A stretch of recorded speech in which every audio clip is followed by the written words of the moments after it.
Hello and welcome my fellow Weebs. We Weeb online and today I'm gonna continue the series Naruto the Iron Man of Konoha Part 2. If you enjoy this video, please give it a big thumbs up, and to watch more fanfic like this, please subscribe to this channel and turn that bell notification on so you never miss an upload. Now wasting no more time, let's begin. Naruto blinked at Jiraiya and then inquired, "What the hell are you on? And how much more do you have? It could alleviate the pain in my arm right now," Jiraiya said as he raised his hand to strike Naruto.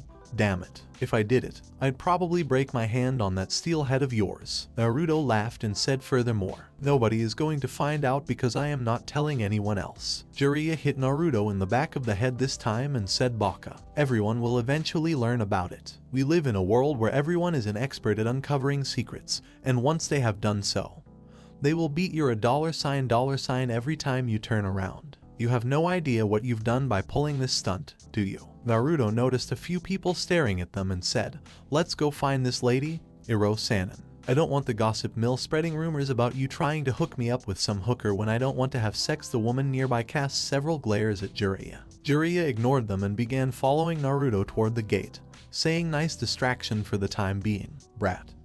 But you'll still hear what I have to say when we set up camp tonight. Until then, I'd like to put your observation skills to the test. You remember everything you see and hear until we arrive at camp, at which point I will question you about what we saw." Naruto stated, "Great," Jiraiya said sarcastically to the Chunin at the gate.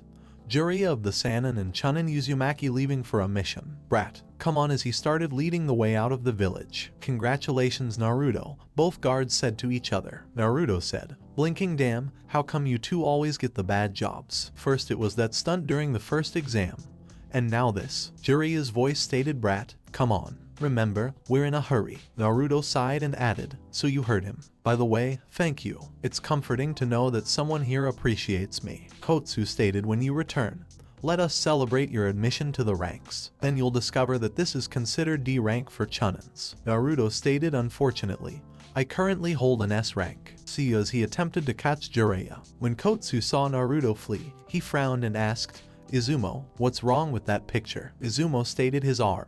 There's something wrong with the way he's guarding it. I believe he was hurt during the earlier invasion." Kotsu stated, "I'm not sure, but the ANBU claim he was the one who summoned the sand creature. They're apparently spreading the word among the ranks that if anyone fucks with him, they won't wake up when the ANBU finds out. Today, he has influenced many people's opinions." Izumo stated, "It's about time. I've heard he's a national hero in Wave Country right now." Kotsu stated, "Really? That was something I hadn't heard before." "Yeah, some hunter came through about a week ago looking for bounties in that area, and they named this massive bridge that connects Wave to the Fire Country after him," Izumo explained. "Give them hell, kid," smirked Kotsu. Izumo chuckled and asked, "So, Kurenai or Anko this time?" "Actually, I think it's Yugao this time," Kotsu said, placing his hand on his chin. "Perhaps this will give her a chance to blow off some steam, too, since Hayat died," Izumo speculated. "Yeah, welcoming new Chunin to the ranks with a night of drinking and then a panty raid on one of our deadliest women.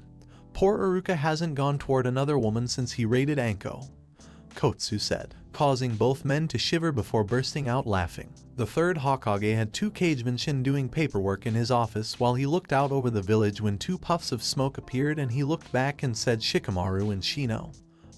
I'd like to thank you both for responding so quickly to recent events. I'm sure you're both wondering why I called you. The solution is straightforward. Based on what I've seen and heard from the ninja in the stadium, we would have had a lot more casualties if it hadn't been for both of your actions. Your father Shikamaru sent his shadow to all the sand ninja near him, and when the battle started, they couldn't move.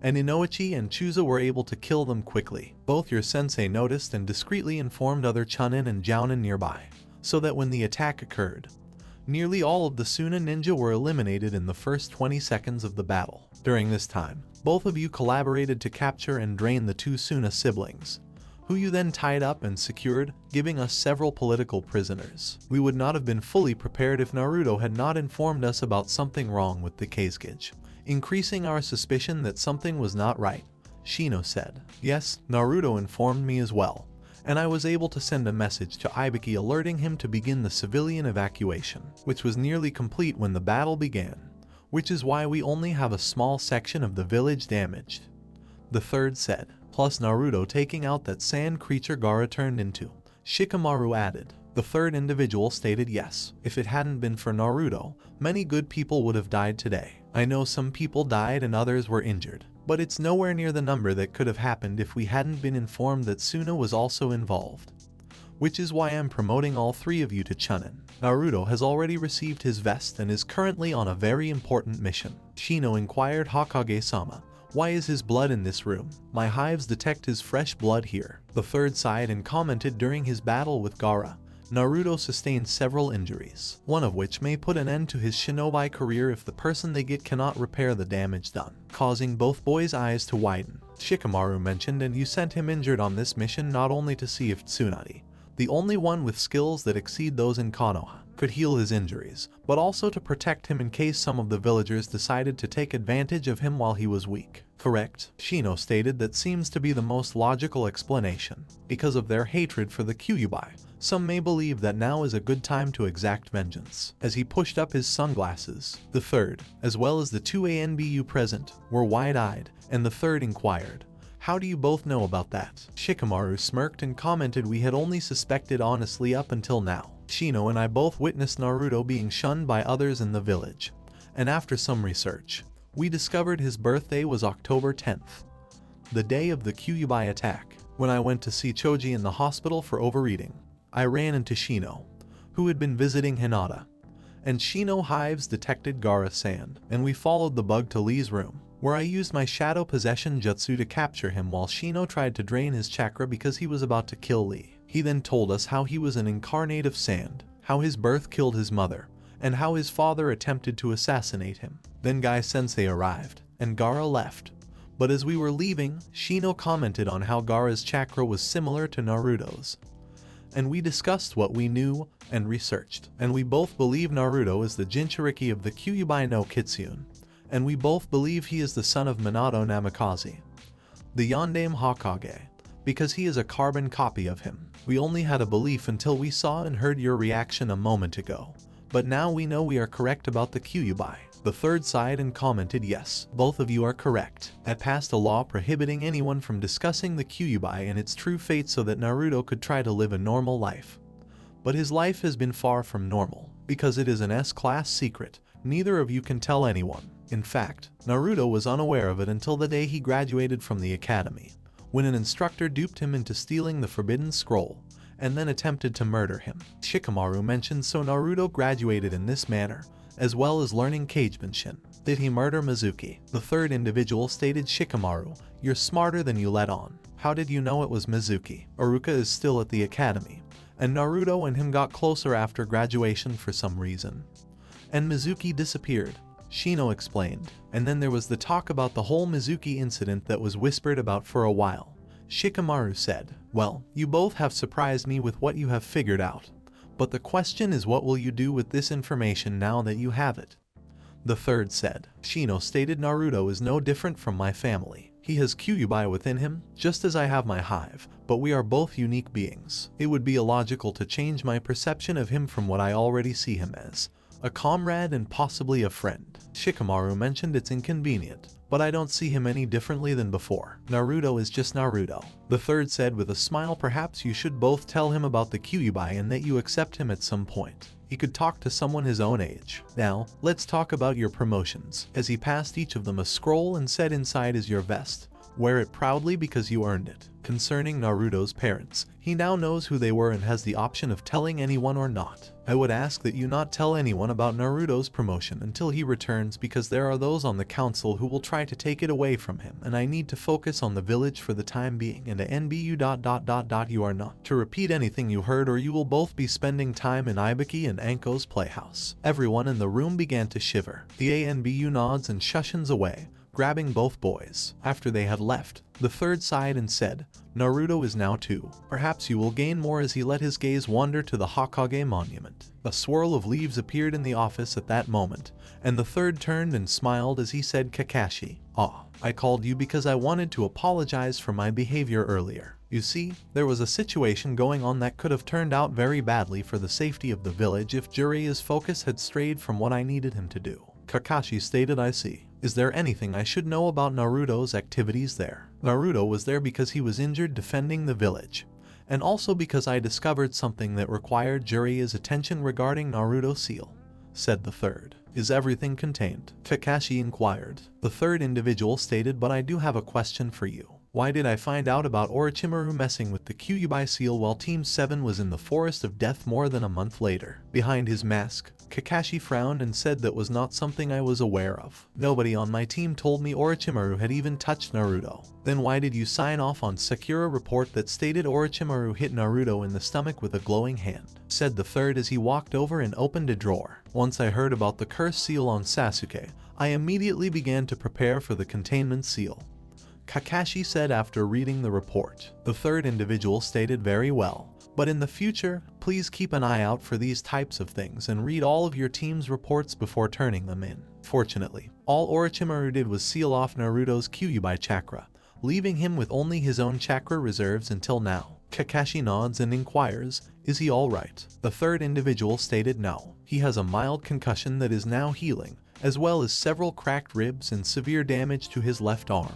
In fact, if Tsunade is unable to repair his arm, he may lose it, causing Kakashi to widen his eyes. Kakashi stated, I see. I'm going to S. The third individual stated, you simply cannot. He is no longer a resident of the village. Jiraiya took him to find Tsunade, bring her back, and examine his arm. She is his only chance. Now I have several questions for you, Kakashi, because you and Sasuke have caused me several headaches that will last for several months. My first question is why Sasuke was not present at the start of the Chunin exams. I had to ask Naruto where you were while making it appear as if I didn't have control of my ninja, and he informed me that he hadn't seen you or him since the day of the preliminary rounds, and I will ask about that later.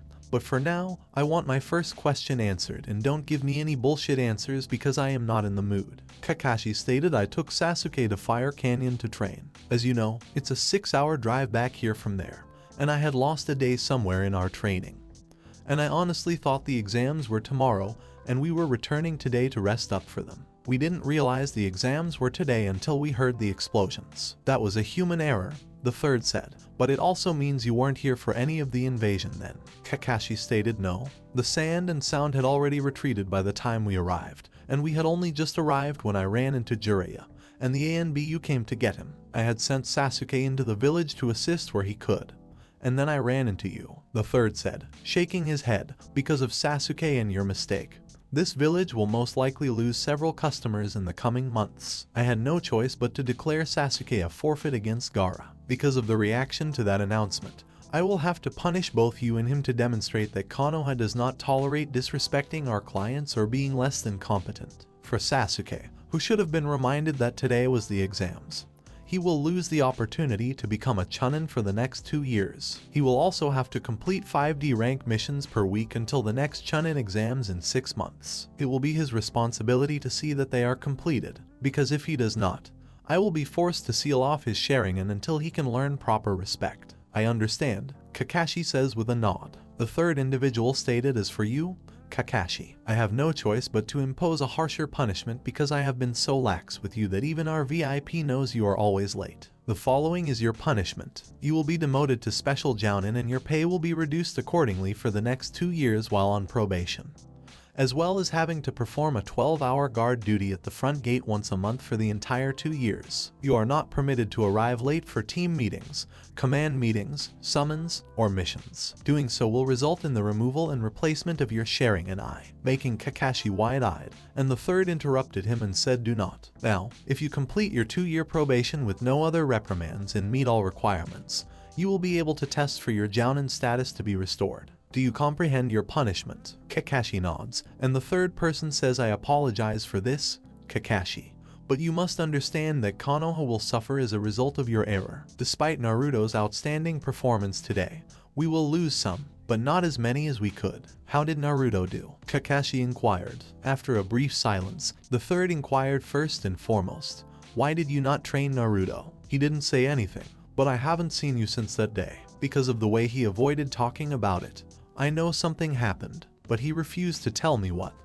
So I want to know everything that happened that day. Kakashi sighed and commented, when I went to tell Sasuke to get ready, Naruto approached me in the hospital and asked me to train him. That day, I told him the truth, and he was not pleased. I told him that with his chakra control as it was, there was nothing I could teach him in a month to beat Neji, and that the only reason I put him in Sakura through the exams was to gain real-world experience that would help them later. He only passed the preliminary exams because he lost control of a bodily function. Sasuke was the only one on the team who had the required skills to advance to Chunin at the time, and I had arranged for him to work on his chakra control with another Jounin over the month so that after the exams were over, I could hopefully train him then, because teaching him now would be a waste of my time, and I refused to waste my time teaching him something he couldn't use. At this point, the third was furious and said, "I see. Tell me, Kakashi, who you assigned him to." "Ebisu," Kakashi said. The third, with a frown, stated, "That's strange, because Ebisu has been training my grandson every day this month.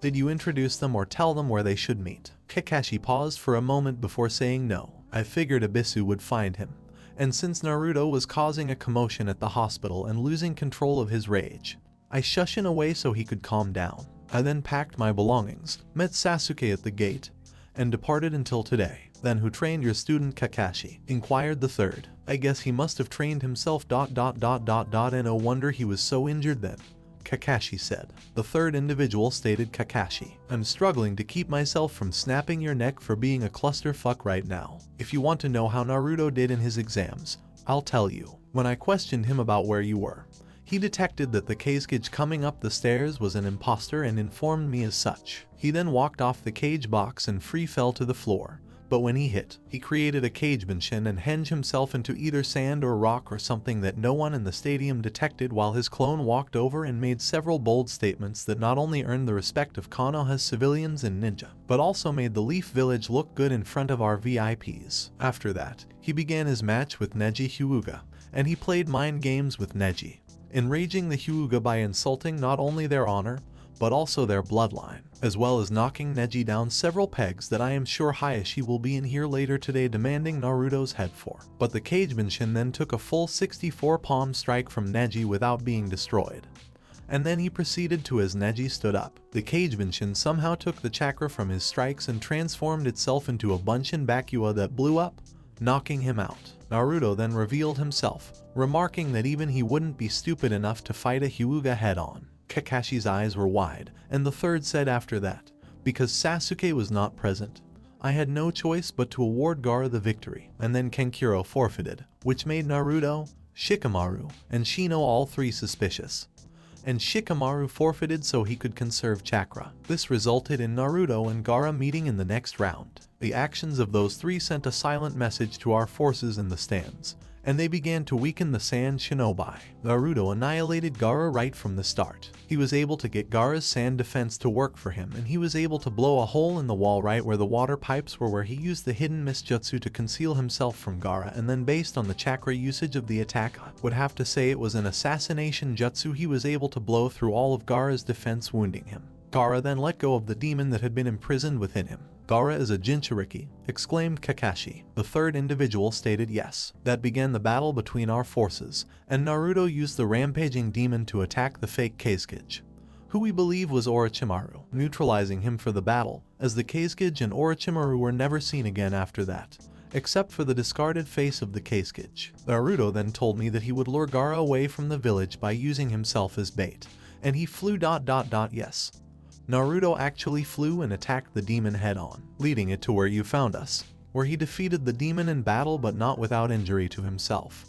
And he did it all without the use of Kyuubi chakra. "Kakashi, you're quite impressive for someone who wasn't worth your time," the third said, as Kakashi winced and looked down. "Naruto, Shikamaru, and Shino have all been promoted to the rank of Chunin by me. Without their actions, the Leaf Village might have fallen today. You will not discuss the promotion with anyone, including your students. As of now, I have removed Naruto from Team 7 and placed him temporarily under Jiraiya's apprenticeship. ... One more thing you should know. Over the course of a month, Naruto not only trained himself, but also traveled to Wave Country to train, and he discovered who his father was. He won't tell me how he found out, but all he cared about was knowing who his mother was. I informed him, and for the time being, he is content. But your actions toward him have hurt him more than anything else. If he loses his arm as a result of this, he will most likely blame you because he believes you played favorites and left him alone, just like everyone else in this village. The fact that he knows you're his father's student probably makes matters worse. I'll do everything I can to keep him from doing anything bad for everyone. But I'm curious what you've taught him since he joined Team 7 with you and your other 2 students. I'm curious about everything. Kakashi stated, I taught the entire team about teamwork and tree walking. I taught Sasuke Lee Taijutsu so he could correctly use the Chidori, which I also taught him. I taught him some firefighting techniques as well as wire traps. The third individual stated, so you didn't teach Naruto or Sakura anything ... KKSHI ...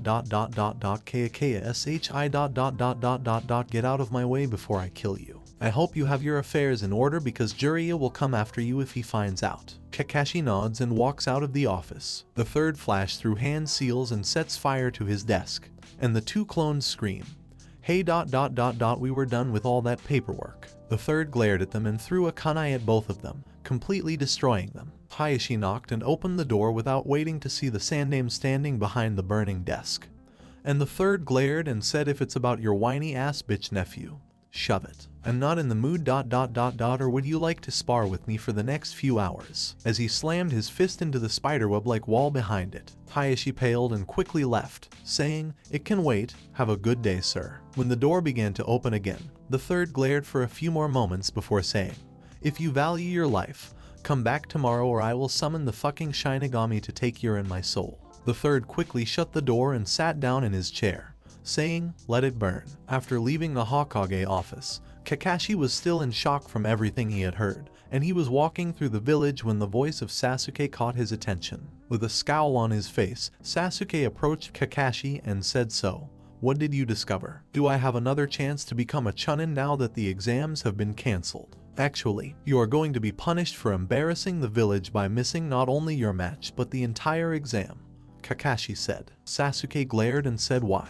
It was your fault that we were late. Kakashi stated, that is correct. But it was also your responsibility to keep track of the days because it was your promotion at stake. Now the Sandame has decided that you will lose your chance to become a Chunin for the next 2 years, and you will also have to do 5D rank missions a week on your own until the next Chunin exams in 6 months. It will be your responsibility to see that they are completed, as failure to do so will result in the sealing of your Sharingan. You can't do that, Sasuke said. Kakashi stated, Sasuke, I have my own punishment, and it is not my choice. It belonged to the Hokage. Sasuke scowled and pondered, perhaps it's time I accepted Danzo's offer. He proved to me that day that the Sandame is nothing more than a figurehead and that the real power in the village lies with the council. That's it, council, and stated, then I'll consult with the council. In any case, the Hokage is nothing more than a figurehead. As he turned and began to walk away, Kakashi blinked and pondered, not with the look he was about to kill me. I can't allow him to speak to the council and start a massacre, and stated, I believe you are mistaken about the Hokage being nothing more than a figurehead,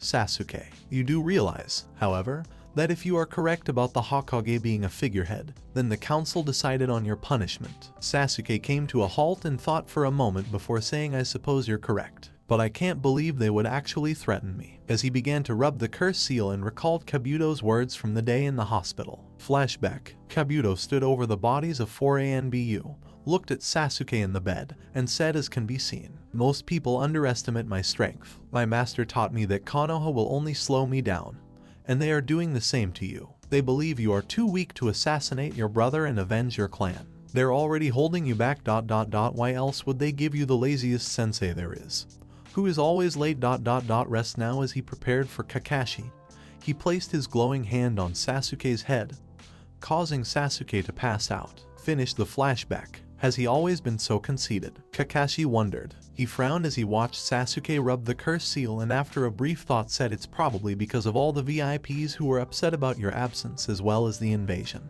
Everyone is furious right now, and Konoha needs those VIPs to be happy so that we can stay strong. Consider this. By completing D-rank missions, you will become stronger and will not be required to take the Chunin exam. Sasuke blinked and asked Kakashi, what do you mean? I assumed that passing the exam was the only way to advance. Kakashi stated, the exams are mostly advertisements for the various villages displaying their best genin.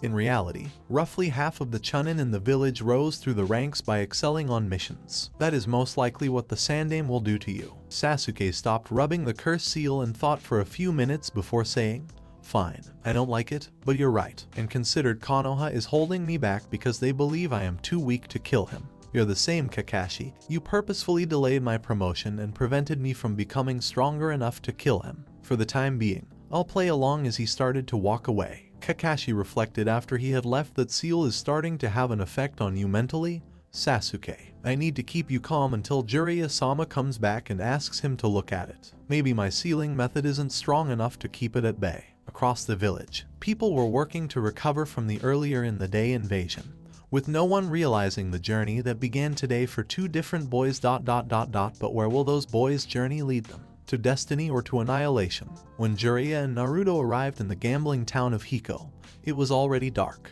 Jiraiya took a look around the town before pulling out a black notepad and skimming a few pages before sending chakra to a page, and a key popped out. Jiraiya said as Naruto looked perplexed, I spend so much time on the road that I simply decided it would be easier to purchase a hotel room in almost every major city. It's less expensive, and I don't have to worry about finding a room if there's a big event in town on the day I'm there. As he was serious, he led Naruto to a room near the red light district, and after a flight of stairs, they arrived at room 219. When they entered the room, there was a king-size bed and a fold-up bed beside the closet. And Jiraiya closed the door and took out 6 pieces of paper, placing one on each of the 4 walls, one on the ceiling, and one on the floor before sending chakra into the last one. And all the papers glowed, and Jiraiya said this room is now soundproof, and no one can hear us. Now, as I said in Konoha before, you avoided my speech. Once people discover you're wearing armor, they'll target it to get to you. You have no idea what you gave up when you received that armor. I don't even know what you gained from it, but I'm sure it wasn't worth what you lost. Naruto frowned and pondered. I gained more than you know, Iro-sanin, Eva said in his head, and if you want, Naruto, I can explain exactly what you now have under your control to Jiraiya because you seem to trust him and he needs to know so he can properly train you. I can only do so much. When Naruto noticed Jiraiya preparing for a long speech, he sighed and said, do it, prompting Jiraiya to look at him and ask, do what? Naruto's body briefly shimmered, and strange shimmers of light began to gather in the center of the room. Jiraiya was on the defensive for a moment as all the shimmers concentrated together before a woman appeared with brown hair going to her mid-back and brown eyes. And Jiraiya took one look at Naruto and then the woman and said, hee. So what is this brat? The lady stated, Eva, the electronic virtual avatar. Here, I am a holographic representation of my creator. Since my master has agreed to inform you, if you have any questions about the prototype, I can answer them for you. Jiraiya looked at her and dropped his perverted habit, saying, so, you're a hologram, right? Yes, I am connected to Naruto as his direct interface to the prototype, Eva said. Jiraiya turned to face Naruto, who had walked over and sat on the bed before lying back and saying, you are free to ask her whatever you want. I'm going to get some rest. He tried to sleep by placing his good arm over his face and closing his eyes. Jiraiya took a moment to look at Naruto and said, so, what exactly is this prototype? What can it and cannot it do? What long-term effects will Naruto's suit have? Another image appeared, this time a floating version of the full armored suit spinning in a circle. And Eva said this is the prototype suit designed for the Snow Country ninja to help them protect their homeland. It's a hybrid of metallurgy and cybernetics. The suit's metal is a new type of metal invented by the creator of this prototype and dubbed the chakra metal. Chakra metal is a metal that consumes chakra and stores it for later use. According to records, only 2 known productions of chakra metal were ever made. This suit, along with the Samehada sword, were made as a gift for the feudal lord of the Land of Mist, but were later stolen when he was assassinated. Now the main difference between normal armor and the prototype is that this armor is basically alive. Jiraiya nods, and Eva says. Jiraiya blinked and looked at Naruto, who was already fast asleep. With narrowed eyes, Jiraiya inquired, what exactly do you mean alive? Eva stated, that's exactly what I mean. Every part of the suit is essentially me. My creator made me to be a part of the ninja to whom I was assigned. As with any living creature, I can heal myself over time as long as I have chakra to do so. I drink water to keep my body going. And like any wife, I support my husband or partner Naruto. You think like a human, not a machine, Jiraiya said, because I was given a copy of my creator's memory with some minor editing to help me understand my functions and learn to control my body. Eva explained. Jiraiya narrowed his eyes once more and said, I see. So, what does your body actually do? Eva stated as previously stated. I have the ability to absorb chakra and store it in my suit to give to Naruto or power the suit in order to avoid draining chakra from Naruto. I use this chakra to heal myself from any injuries, to power my internal functions, and to power my own brain functions. Jiraiya inquired, what else can you do for Naruto besides protect him with normal armor and possibly give him some chakra? So far, I'm unimpressed. Eva stated, you've already seen his cloaking ability to make it appear as if he's not wearing me. I cleanse his chakra, giving him greater control over it. I can let him fly, and I have several weapon features such as the exploding Senbon launcher, several detection abilities such as being able to pick up body heat at various levels, facial recognition software, being able to detect concealed objects or objects underground through sonar sound waves, night vision, and rangefinder, and the hand thrust cannon, which allows the user to fire a concentrated burst of pure chakra at a distance. Because of Naruto's ability to absorb and give chakra,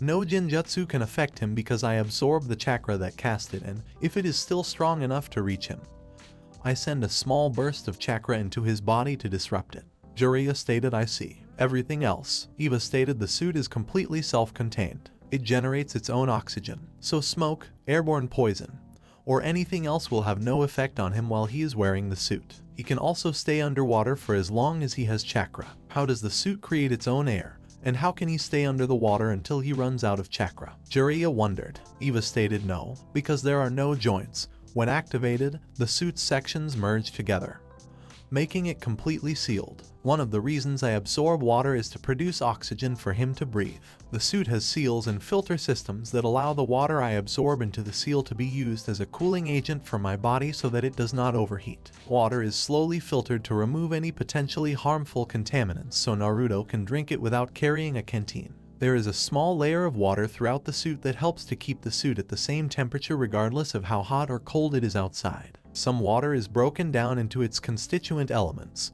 which include hydrogen and oxygen. That oxygen is what he can breathe while the hydrogen is converted into fuel for the boot's flight system. Jiraiya was impressed at this point and stated, I can see how Snow Ninja could use that, keeping them from freezing to death in the cold, being able to detect anyone who is trapped in the snow with your detection ability, and surviving if a ninja falls through the ice into the water. The ability to fly allows you to move quickly in water and get to your destination. The thrust cannon was used to allow the ninja to escape by blowing a hole in the ice, and the exploding Senbon needles were used to weaken snowbanks for controlled avalanches in order to prevent uncontrolled avalanches. Eva stated, yes, those are my creator's original plans. Alright, I can see how that would be useful to Snow Ninja and could help Naruto, but what I want to know is what effect ninjutsu will have on him.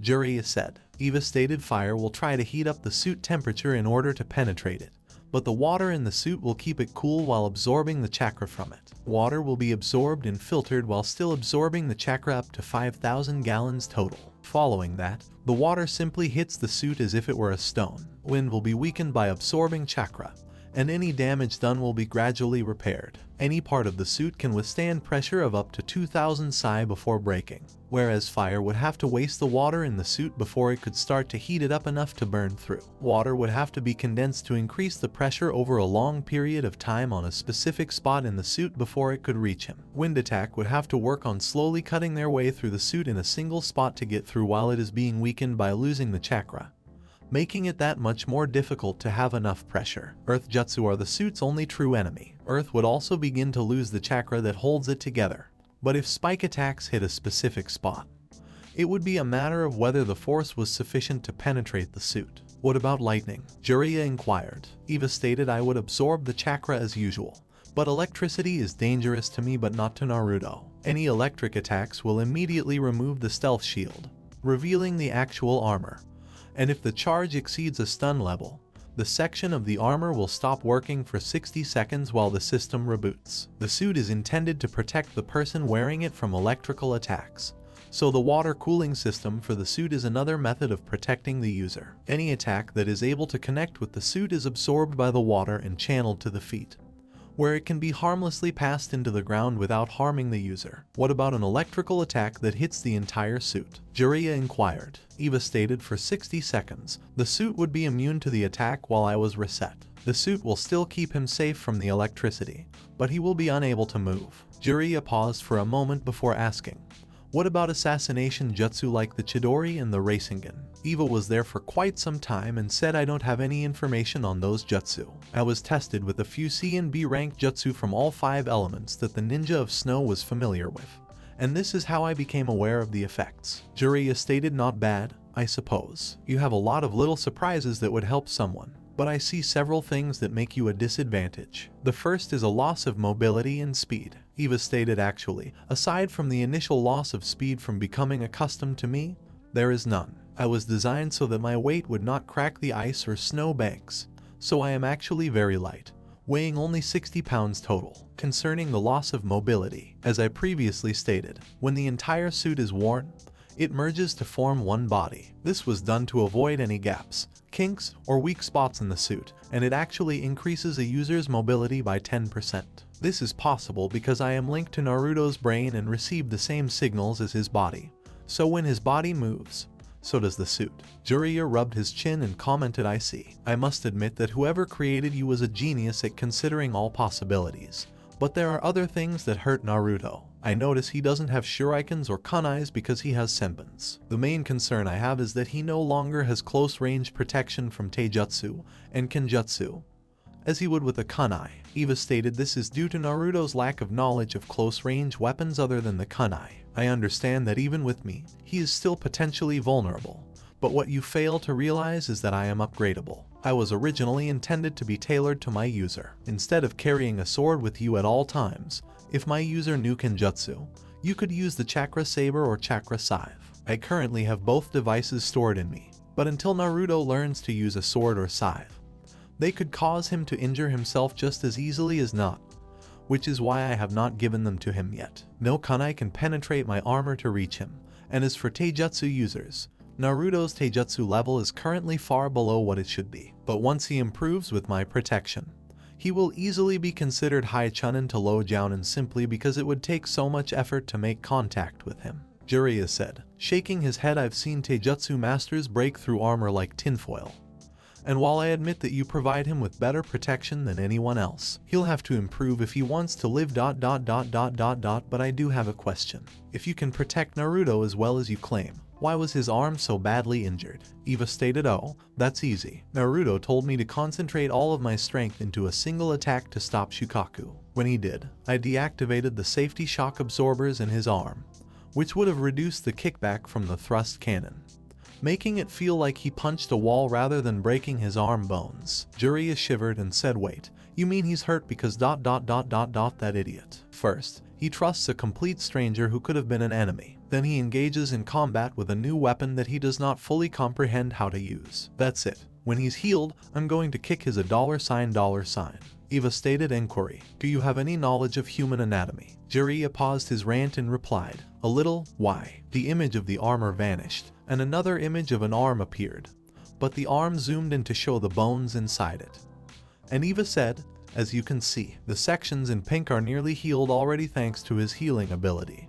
But if you look at the red section, you will see why he is actually in so much pain. Jiraiya frowned and said, as he looked at the hologram, I can see everything except the wound, which is nearly healed, but I'm not sure what we can do about it. Is this correct? As of 4 minutes ago, yes, Eva replied. Jiraiya examined the arm and said the radius and ulna appear to be broken about 2 inches below the elbow, with about an inch of each bone pulverized into dust. Is it therapeutic? Eva stated, no. It appears that his body is unable to determine what is wrong and how to correct it. Jiraiya stated, I see. I'm not sure what we can do for him. Let him sleep for the time being. I'm going to lock him in this room while I go out and try to find out where Tsunade is. Do not let him leave the room, and do not let anyone in. Is there anything else you think I should be aware of? Jiraiya said, good, then let the boy rest, and I'll see you both later. Eva shook her head no. As he left, he put a seal tag on all the windows and the outside door, sealing the room. When Naruto awoke the next morning, he saw Jiraiya sitting at a small table, holding his head, and he asked, what's wrong with you? I have a hangover, but I found out some information after you fell asleep last night. Jiraiya said, Tsunade visited about 2 months ago. She went to a town 2 days drive away. We'll go there next to see if we can find her trail. So what am I supposed to do besides sleep in hotel rooms? Nods Naruto. I have one of your father's jutsu you can learn while we travel, Jiraiya said. I've got a scroll full of water balloons waiting for you to learn it. In disbelief, Naruto blinked and asked, water balloons? Yeah, water balloons, Jiraiya said. Watch, he said as he held up a water balloon in his hand, which began to bubble before bursting.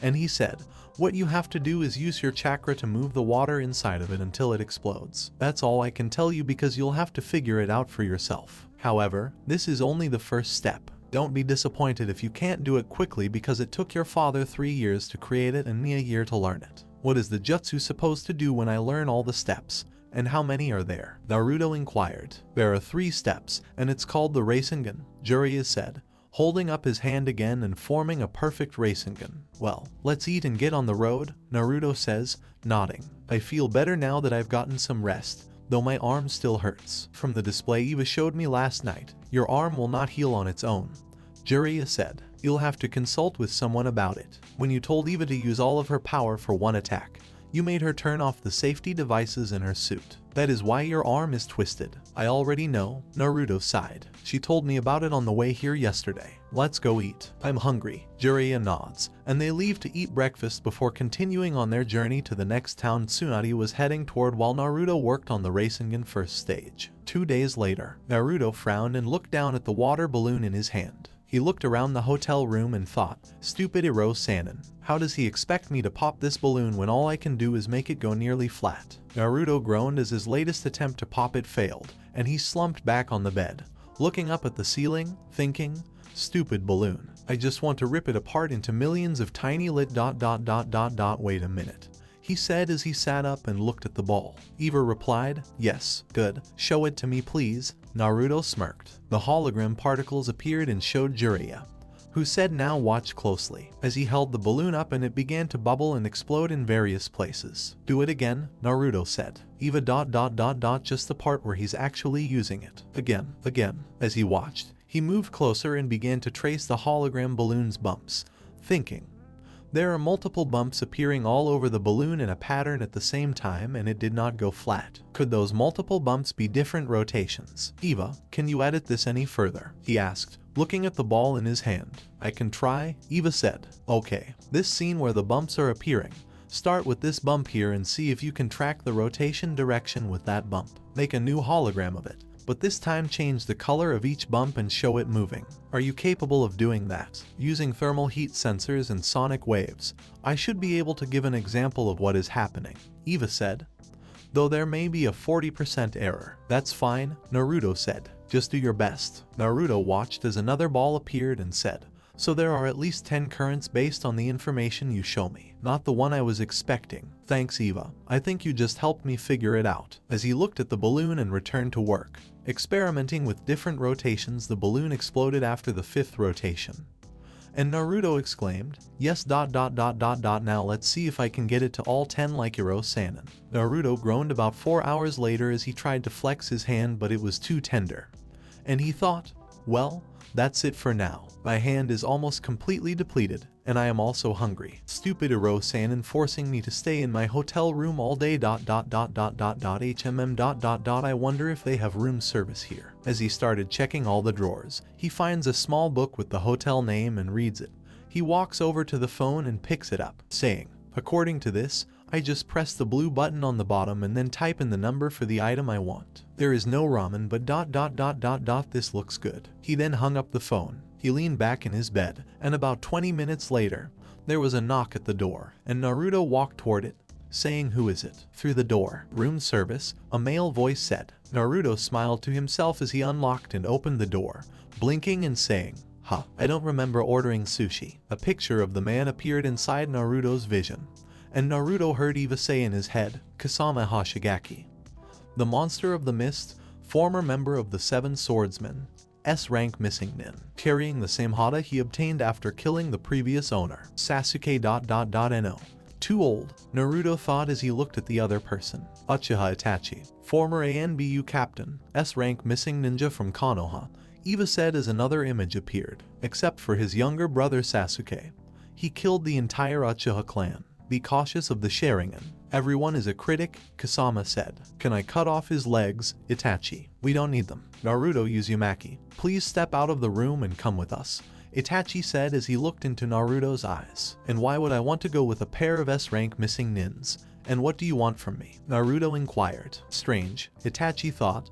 Why did the force hypnosis fail? Naruto's gaze darted around the area, thinking, Eva, do you have any escape plans because I know I can't beat both of these guys? Seems like you're losing your touch, Itachi, Kasama said. Okay, kid, let's get going. I don't have all day. As he reached out for Naruto's arm. Don't touch me, Naruto said as he jerked his right arm back, and then a senbon needle hit the ground in the middle of Kasama and Itachi, blowing both men aside. Naruto quickly turned and launched 3 senbons at the wall where the window was, which exploded and blew a huge hole in it. And he ran and jumped out the window. As he stood back up, Kasama asked, what the fuck was that? As he grabbed his sword. It appears that we underestimated him, Itachi said. Come quickly, because these explosions will undoubtedly attract Jiraiya. When 10 senbon needles flew into the room from the roof across the way, he jumped into the room where Naruto had been and ran toward the new door Naruto had created. When Itachi notices this, he quickly replaces himself with the bed mattress, and the needles explode, scattering smoking feathers throughout the room. Where the hell is he getting all these exploding notes? Kasama asked as he entered the room. It's not notes, Itachi explained. Senbon needles are exploding. It appears that our information on him is incorrect. Come, as he jumped out the window toward the roof across the street where Naruto had been moments before, Kasama close behind. As Naruto ran across the roof, he noticed the pair catching him and thought, come on, Iro-sanin, where are you? He jumped over as he shot a senbon into the alley, and it exploded against the trash cans. As Kasama and Itachi got within 10 yards of Naruto, another explosion hit the roof where Naruto was, and Kasama charged through the explosion only to be cloth-lined by Jiraiya's arm, causing him to gasp at his throat, and Naruto, who was standing behind Jiraiya, pointed his right arm at Kasama, and a senbon needle launched from it. And Itachi replaced Kasama with a rain gutter, and Itachi. Kasama screamed, but what about my sword? As he looked at his sword, which had slid away when he fell from Jiraiya's surprise attack, and Jiraiya, who was glaring at him, nearly failed to duck, pulling Naruto with him as the same hata was thrown from behind them by an Itachi cagemanship that went up in smoke. Kasama smirked and jumped away, and Jiraiya sighed as Naruto asked, what the hell were Kasama and Itachi? A pair of S-rank missing nin coming after me for, and where were you? Jiraiya inquired. How did you find out who they were and what rank they held? I never heard them say their names except for Kasama, who said Itachi, and you referred to them by their rank. As he gazed at Naruto, Eva showed me who they were, and wait, you were there?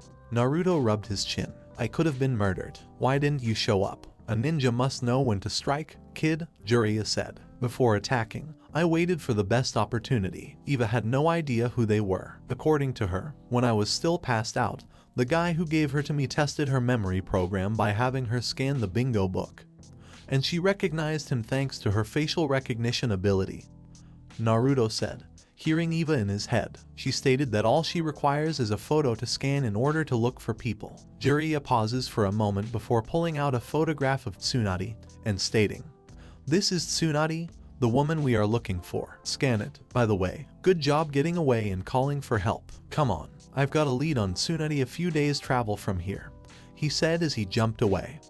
And Naruto followed but winced as his arm jarred. Time skip. It has been 3 days since the attack on Konoha. Because the attacking force was stopped so quickly, the recovery was nearly complete, and the ninja in the stadium were awake to help defend the village. Sakura Haruno walked toward the bridge where Team 7 always met after receiving notification that she would be meeting them today. I can't believe we were actually attacked like that, Sakura thought. At the very least, there wasn't much damage. They had all of us genin gather in the damaged area, and the chunin there told us what to do. I'm curious about Sasuke-kun and Naruto. I haven't seen Naruto since the exams, and I haven't seen Sasuke-kun since the preliminary rounds, she said as she came to a halt on the bridge and looked around. Sasuke approached Sakura a few minutes later, hands in his pockets, and said, hello, Sasuke-kun. How are you feeling today? Sasuke simply humped and turned away. After about 5 minutes, the sound of footsteps caught both of their attention, and they both looked at the source and blinked, and Sakura said, hey it's you Tenten right? Tenten approached in her regular clothes and said, yeah, that's me, she huffed, crossing her chest. Before anyone could say anything, a puff of smoke appeared, and Kakashi was seen standing there, saying, "Yo, Kakashi-sensei ... you're on time." Sakura exclaimed. "I can be on time," Kakashi said, sweating. Tenten replied, "Not according to Guy-sensei." Sakura blinked. You must be Tenten," Kakashi said. "This is our temporary replacement." "That's what Guy-sensei said," Tenten sighed. "He told me that because you are only one person short and our team is 2 people short due to Lee's injury and Neji's flash burns from the explosion, it would be easier to join your team for the time being and Guy-sensei can do Jounin missions." As she looked at Kakashi, Sakura asked, "Kakashi-sensei, what about Naruto? And what is this temporary stuff?" All 3 genin turned to face Kakashi, who said, "Naruto is currently on a mission. I'm not sure when he'll return." "Why does the dope get a mission and we don't?" Sasuke inquired. "You'd have to ask the Hokage Sasuke," Kakashi said. "There will be no missions today because it is the funeral for all those who died in the attack. Why don't you 3 spend the rest of today getting to know each other in preparation for teamwork? And then we'll start missions tomorrow. I'm on gate duty for the time being," he said as he walked away in a flurry of leaves. Each genin's sweat dropped, and Sasuke began to walk away. When Sakura looked at Tenten and Sasuke and said, "Sasuke-kun, don't you want to get to know Tenten?" Sakura frowned as Sasuke continued to walk away, saying, Sorry about this, Tenten, but I haven't seen him since the preliminary round. I'd like to check in on him. Can we meet later to get acquainted?" "I can't believe I'm saying this, but I miss Guy-sensei," Tenten thought, and added, "I guess. The Wolf Claw weapon shop is owned by my family. I'm going to train here for a little bit before heading home, which is above the weapon shop." "Did you ever figure out how Naruto was able to launch those senbons?" Sakura asks, nodding. Tenten replied, "No." "Okay, I was just wondering," Sakura explained. "I'll see you later," she said as she chased after Sasuke. Tenten sighed as she looked around the clearing and began working on her target practice. A few hours later, as she was gathering her weapons, she blinked as she saw where someone had engraved into a tree and read, "In memory of a hero, even if he was an enemy, you will always be one in my eyes, Haku Mamachi, Zabuza Mamachi's adopted son. I, Naruto Uzumaki, hereby bestow upon you the closest thing I can come to being recognized as a village hero. Because of you, I learned that true strength comes from protecting what is most precious to you. My friend, may you rest in peace." Strange ... but nice, Tenten thought. Naruto looked at the rubber ball in his hand 2 weeks later and asked, "So, how many steps are there to this Iro Sannin?" "You'll find out when you finish it," Jiraiya said. "Now, listen up. Tsunade was seen heading this way 2 days ago. According to my contacts in the previous village, Eva should use that face she made to see if she can find her in the crowds from the picture I showed you." Yeah, Naruto said. "It's been the same thing in every town we've been to since you discovered she could do that," he said, looking at the rubber ball in his hand. "I'm just testing your abilities, kid," Jiraiya explained. "You have to admit that having the entire bingo book scanned into memory for easy access is extremely beneficial. We got that bounty in the previous town because of it for that guy in the bar where we stopped for a drink. I would never have guessed that someone who looked like shit could be a B rank missing nin. You're just upset that Eva found him when you were sitting right next to him and couldn't tell who he was," Naruto explained. Jiraiya dismissed the remark and said, "Come, let's find her." As they entered town and began looking for Tsunade, Naruto said, "Whatever Iro Sannin." After about an hour of searching for them, Naruto heard a voice say, "Tsunade-sama, we should quit while you're ahead," prompting Naruto to look over and say, "Oi, Iro Sannin, is that her?" as he points toward a woman wearing a green jacket with the kanji Forsaker on the back. "Yeah, that's her. Come," Jiraiya said as he walked over to her and said, "It's been a while, Tsunade." Tsunade had just pulled the handle on a slot machine that said tilt. "Now I know why I was winning," Tsunade groaned, looking over her shoulder. "Whatever the case may be, the answer is no." "Good one, Tsunade-heim," Jiraiya chuckled. "So, you see, the problem is." "Good one, Tsunade-heim," Jiraiya chuckled. "So, you see, the problem is." Tsunade shifted in her seat, grabbing Jiraiya by the front of his shirt, lifting him off the floor, and saying, "Look, I washed my hands with Konoha a long time ago, and of anything that reminds me of it, just leave me alone," she said as she shoved him away, causing him to collide with a 20 feet high wall. Naruto turned to face Tsunade, then to the girl next to her, and asked, "Then what are you doing traveling with a Konoha ninja? If you washed your hands of Konoha, what is she doing with you?" He wondered. According to Jiraiya, that is Shizune, Tsunade's official apprentice, which means she was a Konoha nin? He reasoned. Shizune said, I am Tsunadi's apprentice, as Tsunade flinched. Then, by the laws of the Leaf Village, you are accepting the duties of a Konoha shinobi. Naruto said, what is your rank? Shizune flinched at Naruto's words and said, I. To Tsunade, what rank are you, and who the hell are you, Gaki? Tsunade inquired. Naruto Uzumaki, Chunin of Konoha, Naruto said, and I am a Sannin, and Shizune has traveling rights as my apprentice. So don't even think about finishing your argument, Tsunade said. As long as you are a loyal Konoha shinobi and refuse to return to Konoha under the orders of the Sandaime who sent us. You are a missing nin, and if your assistant also refuses, she is one as well, Naruto said. That's enough, Naruto, Jiraiya said as he stood back up. Enough, Naruto said. I mean, on our way to find the old hag here after Konoha was attacked by Orochimaru and his army and Suna's army. And because the old man sent for her and she. Tsunade clenched her fist and exclaimed, what the hell did you call me, Gaki? Before unleashing some Kai. Please, Zabuza and Orochimaru both had more Kai than that and Shikaku had more than both of them, so yours doesn't affect me. And as for the old hag part, you look like one with all those wrinkles, Naruto said. Tsunade rubbed her face and said, what wrinkles? To the other three people present. The ones you have on your face and hands, Naruto explained. Genjutsu doesn't work on me, he thought as he heard Eva mention a genjutsu on Tsunade, so that suit can even penetrate Tsunade genjutsu, Jiraiya reasoned. Tsunade crossed her arms and said, so what if you see what I really look like? Chunin, I'm still a Sannin. All I see is an old has-been drunk who lets her past control her, Naruto said. The bingo book details your brother and fiancé being killed in the war, and you leaving Konoha vowing never to return. You may have been a great Sannin once upon a time, but all I see is an old decrepit has-been who drinks too much sake, has a massive gambling addiction, and, as a punch hit him right in the head and he flew back 20 feet through a wall. As Tsunade lowered her fist, Jiraiya screamed, Naruto, and began to move. To everyone's surprise, Naruto walked in and said, damn, Sakura punches harder than you do, Granny. And she's a weak fangirl. And here I expected more from a Sannin, but I guess you were the weaker of the three then, because I fought Orochimaru before, so I know how tough he is.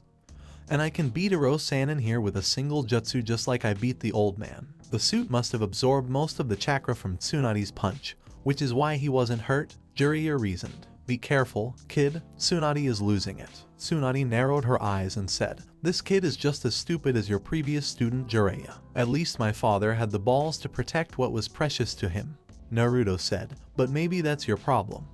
Since you weren't born with them, perhaps no one ever gave you any either. Perhaps it was because your body was so old and your boobs were so saggy that you couldn't attract anyone after your fiancé. He had to feel sorry for you. Tsunade flushed, and Jiraiya exclaimed, oh fuck kid, you just had to go there, didn't you? That's it kid, you're dead, talk bad about me all you want, but don't ever talk bad about Dan like that, Tsunade said, as she charged towards Naruto. Tsunade chases Naruto as he snorts, jumps backwards, and glides out the hole in the wall he went through earlier. Shizune, who was stunned, began to pursue them when Jiraiya grabbed her shoulder and shook her head, saying, don't worry, the kid can take the punishment he's about to receive, and his left arm is broken, so he can't really use any jutsu, so he can't hurt her. But, Shizune said, come on, but let this play out, Jiraiya said. Perhaps this will work out. I hope, I thought. Naruto led Tsunade outside the village and stopped in the field, and Tsunade said, finally decided to stop running, Gaki. No, unlike you, I don't like seeing others suffer because they got caught in the middle,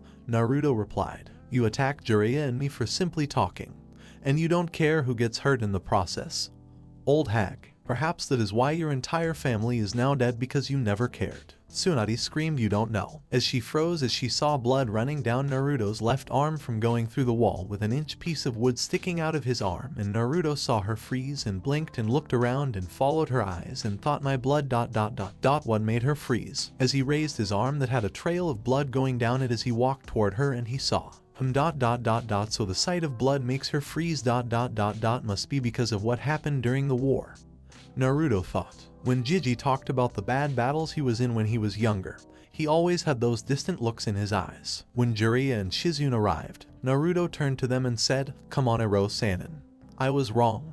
She's not a coward, but she's useless to anyone. If a small amount of blood from a scratch causes her to freeze, she cannot heal anyone and will never be Hokage. She lacks the willpower to defend herself, let alone what she holds dear. She lacks the strength to be Hokage because true strength comes from protecting what is valuable to you. A Hokage must value Konoha above all else and be willing to go to any length to protect it, including sacrificing their own life. A person who cannot bear the sight of blood cannot send someone to fight and possibly die in battle so that their loved ones back home can live on in their honor. She never realized it was for this reason that her brother and fiancé died. You said they wanted to be Hokage, so they knew they had to protect what was important to them, even if it meant risking their lives. They valued her and died so she wouldn't. My father did the same thing, sacrificing his life to instill Kyuubi in me in order to protect me in Konoha. My life may have been hell, but I now understand why and accept it. My name is Jinchuriki. I will give my life to protect what is important to me because my ambition is to become Hokage.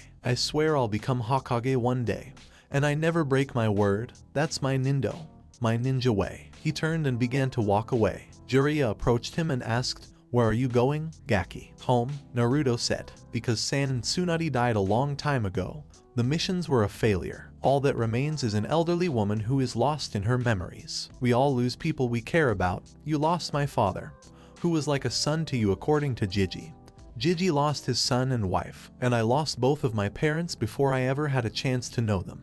But we at least live on in their memory ... or at least Jiji and I do. Perhaps you spent all that time away because, like Tsunade, you never actually got over my father's death. I'm not sure, but she's not the person we came looking for. In her eyes, there is no will to live, let alone the will of fire. She'll never be able to heal my arm if she can't even heal herself. I got the key to the hotel room, so I'm going to eat and sleep. We can return home tomorrow. As he strode away, Shizune, who was holding Tsunade, saw Naruto leave and thought, he is so much like my uncle ... Tsunade. As she felt Tsunade shake, Jiraiya sighed and took out a scroll, unsealed some sake, and sat across from Tsunade, saying, "Go on, get something to eat, Shizune. I'll stay with her," he said as he began to deal the cards. Shizune looked at him and Tsunade slowly reached for the sake, while Shizune sighed and walked back toward town. In town, Naruto pondered, so what now, Eva? Tsunade can't heal my arm, and both Jiji and Iro-sanin said she was the only one who could fix it. My career is over without my arm,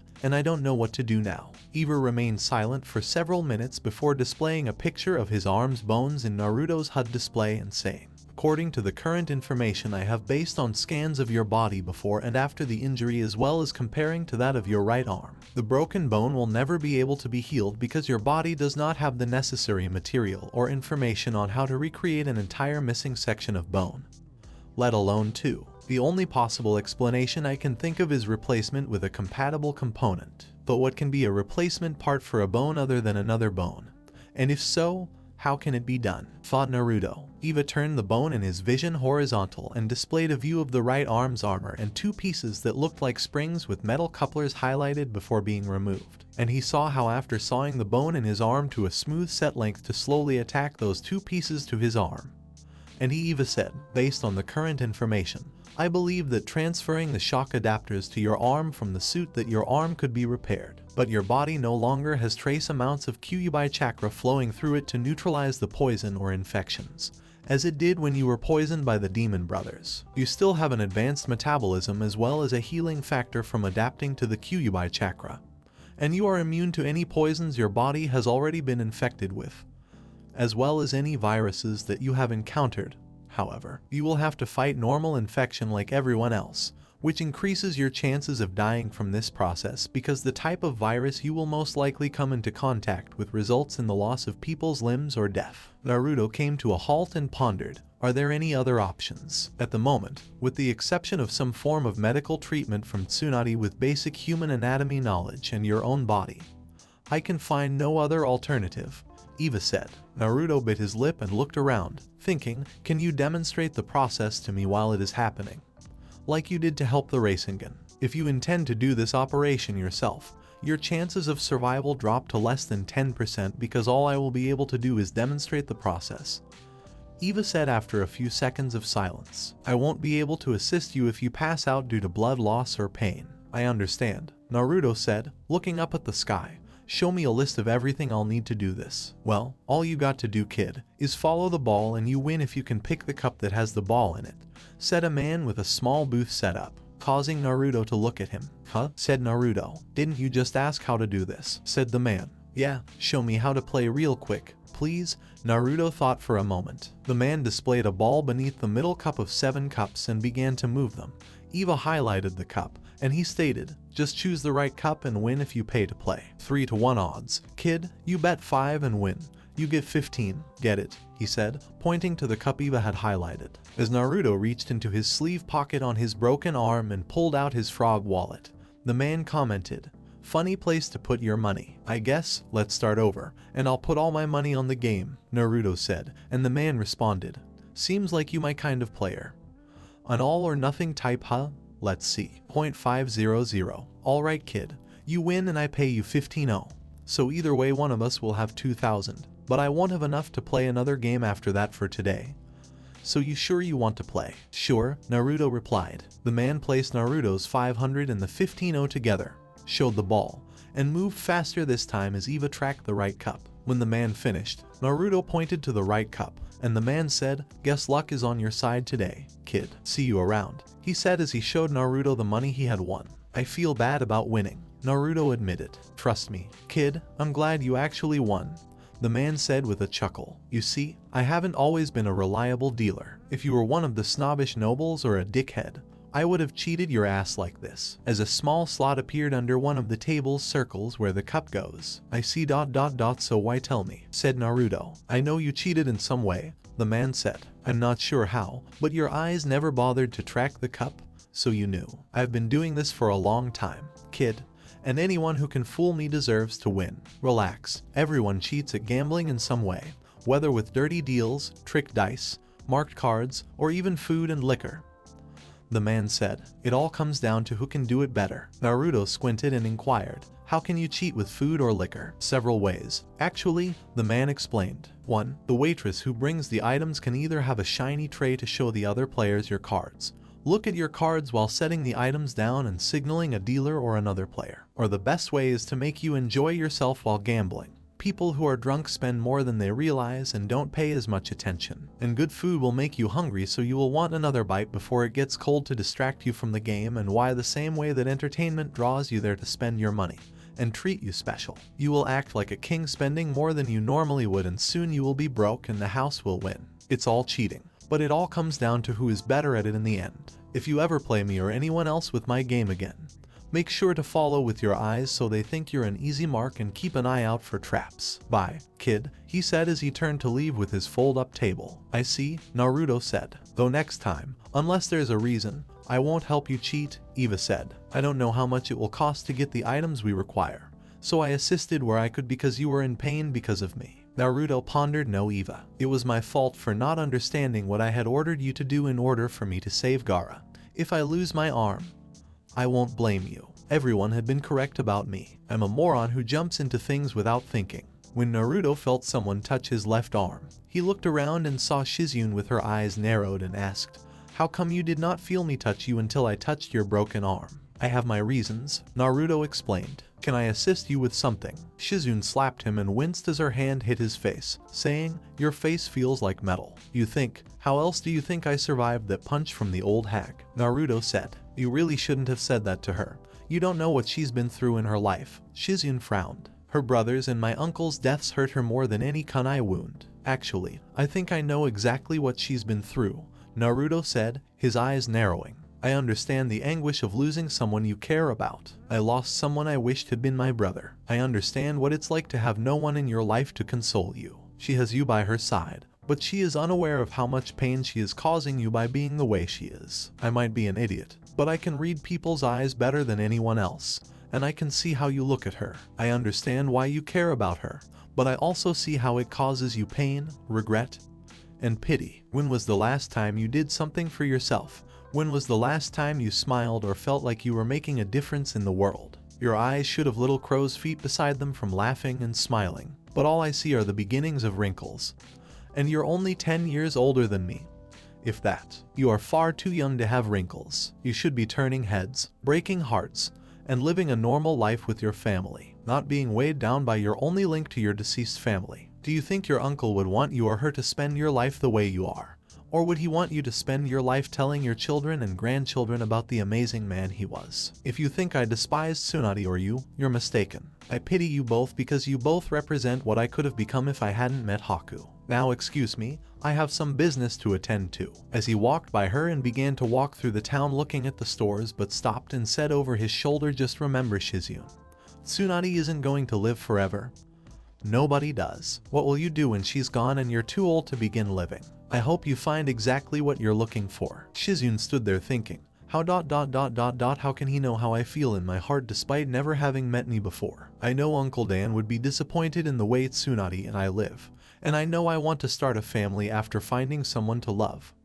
But I can't abandon Tsunade in her darkness. How should I proceed? 2 hours later, Naruto unlocked the hotel room door, closed it, and sat the bag on the table in the room. Sighed as Eva appeared, and he began to unpack the bag on the table before going into the bathroom, grabbing all the towels and the metal ice bucket, and filling it with hot water before walking back to the table. He placed a chemical burner with a small bottle of kerosene on the table and sat the ice bucket on top of it as it began to heat the water. He then unpacked several knives and a bone saw blade and placed them in the water, thinking to himself, good thing hunting is popular here. And they had a bone saw to cut the bones in the animals. He then dragged the other table over to the one with all the items on it, set the towels on it, and stepped back over to the bed, saying, alright Eva, let's get those 2 pieces. Eva nods, and the armor appears on Naruto's left arm, causing him to wince as he felt the weight of it. He sets the arm in his lap, and Eva says, just follow my lead, as she showed Naruto a holographic screwdriver she scanned. A small compartment on the left side of the arm opened and she said, as you can see, this is the safety shock absorber to help protect your arm from the damage of the thrust cannon. These, I believe, are the parts that will work to repair your arms. Are you sure you want to continue, or should you ask Tsunade or Shizyun to do it? No, Tsunade can't do it because she'll freeze from the blood, and Shizyun won't do it because she cares too much about Tsunade. Naruto said, frowning. You can't save those who don't want to be saved, and they can't save others if they're trapped themselves. When I got you, Eva, I realized I had to rely on myself and you. I can't be shielded for the rest of my life. I'll repair my arm and get stronger. I will learn how to use you properly, and I will demonstrate to the person who gave you to me that their trust was not misplaced. Nobody had ever believed in me before, not even Gigi. I don't know where I would be without you in my life right now, but I am grateful for you. At least I won't be alone again with nobody who cares about me, I reasoned. Eva noticed his thoughts and frowned, saying, very well, do as I say, and we'll have the parts out in 20 minutes, and the blades should be sterile by then.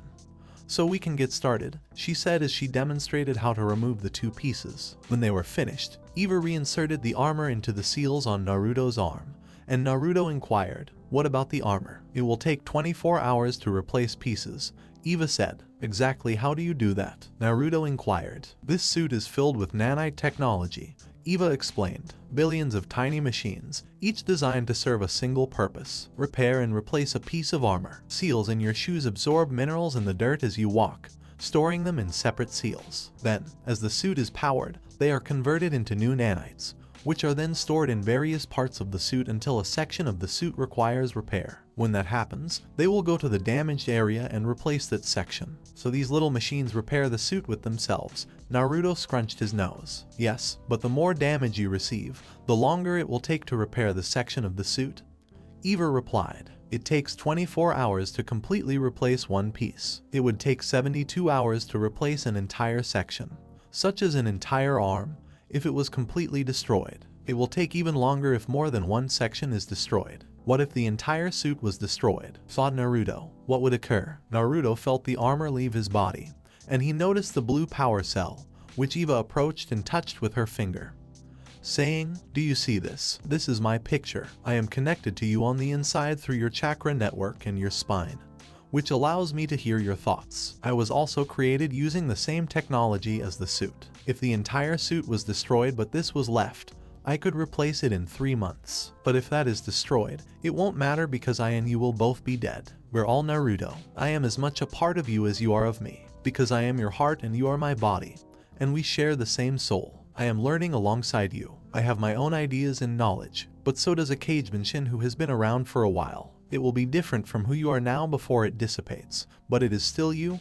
just as I am now. I think I get it, but there's so much I don't understand. Naruto rubbed his chin. That is the joy of being alive, Eva chuckled. What is the point of living if you know everything there is to know? I guess you're right, Naruto said, blinking. To have you, your husband must have been a wonderful man. My creator was a wonderful person, as was her husband. But I am not her, Eva explained. I have her memories, but they have been edited, and you are my husband Naruto to me. Without you, I'd be nothing more than a piece of metal collecting dust. You make me whole. I see ... Does that mean you love me? Naruto blinked. Eva looked perplexed and responded, I am unable to answer that question because, while we are connected and together, we can never truly be together. I can only be who I am right now, a hologram or a voice in your head. I will protect you because you are precious to me because there would be no me without you. But I can't say I love you because I'm not sure what love is. I'll never be able to provide you with physical comfort or love. I can only offer you emotional support. Eva, I understand what you're saying, Naruto said after a few minutes of silence. I realize we can never be physically together, but we can be mentally and spiritually together. Without you, I would not be who I am. I know there will come a day when I will find someone to love the way you can't. But you will always have a place in my heart, because you are my heart. I'm not sure what the future holds for us, but I adore you. I will always love you because no one else has ever loved me like you have. You will know me better than anyone else ever will. I hope you understand. I believe I understand what you are referring to, and if that is your decision, then I will love you always as well. Even if we are separate but the same, I will be here for you always, but ... But I want you to promise me something, Eva said again. Your Nindo will never let you down, so I want you to promise me that you will not use me as an excuse to avoid finding your own happiness with a real person someday. I don't want you to become like the two women we met today, who are clinging to something they can't have. If you do, I will delete myself, resulting in my death. Even without me, the nanites will continue to do their work, and you will live. If you truly love me, promise me that you will not let me keep you from true happiness. I promise, Eva, Naruto said, looking her in the eyes. Good, now the water is as hot as it can get, so those knives are ready? Eva said. Go wash your hands with antibacterial soap and then neatly arrange the knives on the towels for easy access. Then we'll get started. Naruto did as he was told, and as he sat down by the table he prepared. He tied his broken arm at the wrist and elbow with wire to keep it from moving, and Eva demonstrated pouring some betadine on the arm, which Naruto mimicked. She then took a knife and carefully cut into Naruto's arm, and he winced as he cut a 6 inches line down his arm as blood began to come out of the wound before cutting a 3 inches line across the top and bottom of the first cut. And he then took a cloth pin and pinned the skin he cut back onto the towel as he saw all the blood coming out. As she demonstrated the section to clean, Eva said, use the baby nose pump to suck the blood out of the area around your bone as I do. Naruto was sweating profusely as he felt the suction on the sensitive tissue on the inside of his arm and screamed OOWW. I know it hurts, but we have to keep going, Eva said. Your body is already reacting to the blood loss and pain, and you are in the early stages of shock. Naruto clenched his teeth and yelled, just show me what to do. You must be careful here, Naruto. Naruto, Eva said as she looked up at him as he began to sway. Naruto. Naruto, pay attention or you will die. It's the loss of blood. You must remain focused and look at me. Naruto, look at me. Eva frowned as she looked around, and the suit of armor appeared around Naruto's body, including his arm, with Eva saying, redirecting liquid hydrogen from propulsion system to left arm, starting freezing process. Eva thought to herself as the suit of armor was covered in white frost. This will only give him an hour. Naruto, you have no choice but to forgive me. Activating remote control. As Naruto's body began to stand up, breaking the ninja wire that held the arm, and it began to walk toward and through the window. People on the street began to scream as a suit of armor began to walk down the street, a red light scanning everyone's faces as they fled from the strange metal monster. As the suit walked down the street, a man holding a pitchfork appeared and screamed, "What are you and what do you want?" in a terrified voice. "I am Iron Man," Eva said in a male voice. "I'm looking for Shizune, the apprentice to Tsunade Senju of the Sanins, to help with a medical emergency. I mean no harm, but please assist me in locating this woman. She has shoulder-length black hair and black eyes. She may be caring for a pig and was last seen in this area about 3 hours ago. It's a medical situation. How can I be sure you're telling the truth?" The man inquired. "I am a Konoha ninja who has been traveling with Jiraiya of the Sannin and another ninja," Iron Man explained. "We were sent here to find Tsunade and Shizune. but the other ninja we brought with us is injured and dying from blood loss. Please tell her to find me if you see her." As the suit began to move, Shizun's voice rang out from the crowd, asking, "Who is hurt? And what is wrong?" "Naruto is currently suffering from blood loss nearby.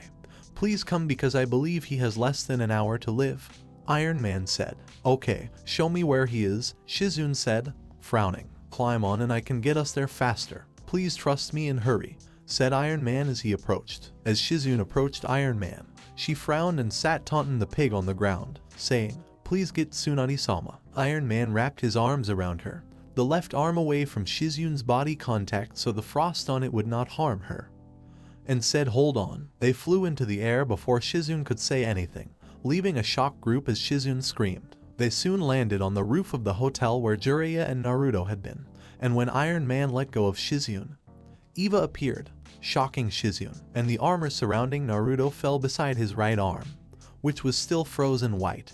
And Shizun asked, "What's going on? And who are you?" as she looked at Naruto's passed out form and then at Eva. "I don't have much time," Eva explained, because Tsunade couldn't help him and he assumed you'd be unwilling to help him with his arm. "I told him about an experimental procedure to replace the missing bone in his arm with armor pieces. He attempted the procedure himself and passed out from blood loss. I'm currently freezing his arm like frostbite to slow the blood loss, but I need you to finish the operation on his arm in the room below. Please pick him up and follow me. I'll show you how to save him." "If you know how to save him, why don't you do it?" Shizun asked. Eva slapped Shizun, but her hand passed through Shizun, and she said, "I would if I were real. Please, he doesn't have a lot of time." In a pleading tone of voice, Shizun frowned and said, "Okay, show me where I should go and what I should do." As she lifted Naruto's body and noticed the glow from the power cell, she followed Eva down to the room and, after fixing the hole in the wall and placing Naruto on the bed, she asked, "What now?" "Do exactly as I do, and I will show you how to replace the missing bone," Eva said. "As I am not a doctor, you will have to heal the injured veins in his arm on your own." Shizun frowned and inquired, "How are you sure this will work then?" "I don't have a choice," Eva explained. "Please believe me because if Naruto dies, I die." Shizun looked around, taking inventory of everything, then sanitized her hand and asked, "All right, what now?" Shizun thought, "Shit, this is not good," as Eva grabbed the items from the table and moved over, and the armor vanished and the bed was instantly covered in blood. As she did a quick scan, she said, "I need to work on the bleeding first or he'll die. Give me a few minutes." As she began to heal the veins as best she could, she said, "That should give us a little time. Now show me what to do and hurry." Eva then demonstrated how to saw the bone and then connect the two pieces by inserting them where the arm's support rods would have gone and bonding them to the bone with a screw that began to move into the bone, reinforcing it and making a stopper so the bone could not come out of the shock absorbers. When she was finished, Eva said, "That's all I know. The replacement parts have already begun to connect to his arm, so they should be as good as his own bone in 24 hours. It's up to you to fix the rest." As the armor reappeared on Naruto before disappearing, and Eva vanished, Shizun began assisting him with her medical knowledge, and she wondered, what the hell is going on? Why didn't he ask another doctor to perform that procedure? Both he and Jiraiya-sama have a lot to answer for. She finished about 20 minutes later, wiped the sweat from her face, looked at his nearly healed skin, and said, I wonder if he has a bloodline or something. I've never seen such advanced cellular regeneration as his. I ran a test on his motor skills after repairing the damage to his arm, and the results show that he will be able to return to normalcy with minimal rehabilitation ... or none at all, depending on how he adapts to those metal pieces. However, the chances of infection are moderate, so he will require antibiotics. I suppose I could go to the local pharmacy and see if they have what he requires." As she stood up, cleaned herself up as best she could, and exited the room, Jiraiya and Tsunade came running up after about 20 minutes of searching. Tsunade saw Shizun in the blood and froze again, and Jiraiya asked, "Are you okay, Shizun? What happened?" For some reason, Taunton came running up to us. "Are you in pain?" "No, the blood belongs to Naruto," Shizun said, looking down at herself. He attempted to perform the operation himself because he believed Tsunade would refuse to perform it, and that I would refuse because of my connection to Tsunade-sama. After he passed out from blood loss, a girl named Iron Man came and found me. Jiraiya paused for a moment before saying, "A suit of red and gold metal." "Yes, and I have a lot of questions about that, as well as whatever the hell that woman was," Shizun said, glaring at him. Anyway, the operation appeared to be a success, and the metal replacement parts were grafted to his missing bone in his left arm. And it appears that with his unique regeneration abilities, he should make a full recovery as long as he receives a couple of antibiotics, which I was on my way to get. If that woman was able to show me how to heal his arm like she did, why did you have to come find us instead of going to a doctor in Konoha? Someone had to have done it. Shizune, I know you and Tsunade both know the truth about the Kyuubi. Think about it, Jiraiya said, frowning. Shizune blinked, her eyes widening, and she said, so he's. Yes, what you saw is something only the Sandaime, myself, Naruto, and one other person were aware of before now. Jiraiya said, I can't give you any more information right now. But anything else he had planned to say was cut short when an explosion occurred at the hotel where he and Naruto were staying. Jiraiya turned and dashed in that direction. Shizune frowned and began running after Jiraiya, but she came to a halt when she noticed Tsunade was still frozen and the words Naruto spoke to her came back to her. Flashback. When was the last time you did something for yourself? When was the last time you smiled or felt like you were making a difference in the world? Do you think your uncle would want you or her to live your life the way you do? Remember, Shizune and Tsunade will not live forever, nor will anyone else. What will you do when she's gone and you're too old to begin living? I hope you find exactly what you're looking for. End flashback. Shizune turned to Tsunade and said, Tsunade-sama, you used to tell me that it was my duty as a medic to do no harm and to help those in need. Earlier, assisting Naruto reminded me of why I wanted to be a medic in the first place. Uncle Dan would not have wanted us to live our lives the way we had. Because of the pain of losing him, I have stood by you when no one else would. Someone recently reminded me that no one lives forever. He asked me what I would do once you were gone and I was too old to begin living my own life. Tsunade-sama, I love you because you are the only living family I have, but I can't continue on this path. Uncle Dan would not want that, and neither would you. Can you face him as you are now when you die? Or do you want to face him as he remembered you? I hope you find what you're looking for because Naruto was right. That Tsunade my uncle loved and asked to marry him died a long time ago. But she didn't die on the battlefield, but in a bottle running from her past, she said as she looked sadly at Tsunade one last time before jumping away after Jiraiya. Tsunade rose to her feet after Shizune left, holding her head as flashbacks of her brother and fiancé appeared, along with Shizune's words. And then she remembered what Naruto said. Flashback. She never realized it was for this reason that her brother and fiancé died. You said they wanted to be Hokage, so they knew they had to protect what was important to them, even if it meant risking their lives. They valued her and died so she wouldn't. My father did the same thing, sacrificing his life to instill Kyuubi in me in order to protect me in Konoha. My life may have been hell, but I now understand why and accept it. My name is Jinchuriki. I will give my life to protect what is important to me because my ambition is to become Hokage. I swear I'll become Hokage one day, and I never break my word. That's my nindo, my ninja way. Finish the flashback. Tsunade reached up and grabbed the necklace around her neck as tears streamed down her cheeks and more Naruto words returned. Flashback. In her eyes, there is no will to live, let alone the will of fire. She'll never be able to heal my arm if she can't even heal herself. End of flashback. Tsunade looked up at the sky, thinking, Dan, Nawaki, what should I do? My dream is to be Hokage so I can protect Konoha and those who live in it, just like Grandpa and Granduncle did, her brother said in a flashback. Another flashback of Dan appeared, and he stated, my dream is to be Hokage because I want to protect what I hold dear in my heart. Another flashback, this time of Naruto saying, I will sacrifice myself to protect what is precious to me because my dream is to be Hokage. I swear I'll become Hokage one day, and I never break my word. That's my nindo, my ninja way. One more appeared in her mind, and she heard Naruto say, she lacks the strength to be Hokage because true strength comes from protecting what is precious to you. A Hokage must value Konoha above all else and be willing to go to any length to protect it, including sacrificing their lives. Is that what you both believe? That Konoha was so precious to you that you both died to protect it. You both thought I was precious to you, so you both died to protect me. Oh, what a fool I have been. She clenched her fist. As she closed her eyes, she said, please forgive me. Tsunade stood up slowly and looked in that direction as an explosion rocked the side of town where the others were. And a new fire burned in her eyes as she thought, I will not hide and be weak any longer. I will regain my true strength. Just keep an eye on me, she said as she jumped onto the roof and charged toward the forms of Gambunta and Manda. prior to the first explosion. After Shizune left the room, Eva noticed the door opening and quickly activated Naruto's armor as well as the stealth shield, making it appear as if he was sleeping. But the blood on the bed remained. A pair of figures entered the room, one of whom laughed and exclaimed, my Kabuto.